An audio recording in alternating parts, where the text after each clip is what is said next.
गई थी। और हाँ, आखिरकार हमने वह लड़ाई जीत ली थी। इसके पहले कि वह कुछ और कह पाते, दो और लड़ाकू विमान आसमान में उड़ते हुए विमान के पास आ गए। इस बार उनमें से एक ने सीधे मिसाइल दाग दी। कैप्टन ने आखिरी क्षण में विमान को तेजी से एक और मोड़ दिया। मिसाइल पास से उड़ते हुए फट गई, जिससे एक खिड़की टूट गई और विमान का संतुलन बिगड़ गया। विमान गिरने लगा और उसके एक इंजन में आग लग गई। कैप्टन ने तुरंत इंजन बंद कर दी। जैसे ही पंखा रुका, आग भी बुझ गई और विमान फिर से नियंत्रण में आ गया। अब सबसे बड़ा सवाल यह था कि लैंडिंग कैसे की जाए। तभी एक वैज्ञानिक ने एक सुझाव दिया, हमें वही तूफान फिर से ढूंढना होगा ताकि हम अपने समय में लौट सकें। रडार निकालो और नीचे फेंको, यह हमें तूफान ढूंढने में मार्गदर्शन करेगा। यात्रियों ने एक छोटा पैराशूट बनाया, उसमें रडार लपेटा और उसे नीचे फेंक दिया। जैसे ही रडार नीचे पहुंचा, वह सक्रिय हो गया। जैसे ही उसने रडार को पकड़ा, उसने एयरलाइनर को सुरक्षित क्षेत्र की ओर मार्गदर्शन करना शुरू कर दिया। लेकिन तभी रडार पर एक अजीब चीज दिखाई दी, वही तूफान जिसकी वजह से वे यहाँ पहुंचे थे, एक टाइम ट्रैवल का दरवाजा।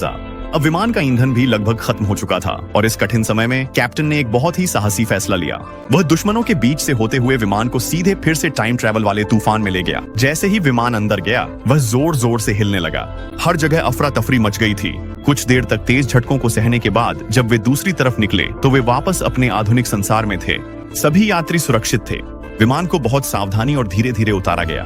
सभी लोग उतरने लगे, लेकिन उनके चेहरों पर साफ लिखा था कि जो उन्होंने देखा उसे वे कभी नहीं भूल पाएंगे।